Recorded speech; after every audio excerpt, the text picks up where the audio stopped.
تخيل كده لو معاك دبابة في اليونان القديمة. في اليوم الأول بتظهر فجأة بره أثينا وانت جوه وحش حديد، الموتور صوته بيرج الأرض، بتمشي لقدام، فالعساكر اللي شايلين رماح بيتصدموا مكانهم، واحد منهم بيضرب سهم بيخبط في الدبابة ويقع، وانت ولا فارق معاك ومكمل طريقك. في اليوم التاني المدينة كلها بتطلب تقابلك، والآلاف بيتجمعوا في الميدان الكبير، بتضرب أزيفة واحدة على برج حجري بيختفي من الوجود، لا بيشرخ ولا بيقع، ده بيتمسح مسح، واحد يهمس ويقول ده بيتحكم في الزلازل.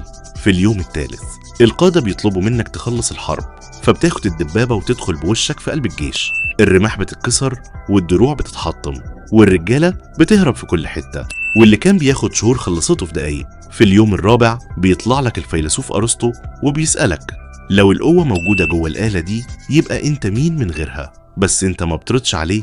في اليوم الخامس بتبص على مؤشر البنزين بتلاقيه نص التانك، وانت متعرفش اصلا ازاي تعمل بنزين، بس ما بتقولش لحد.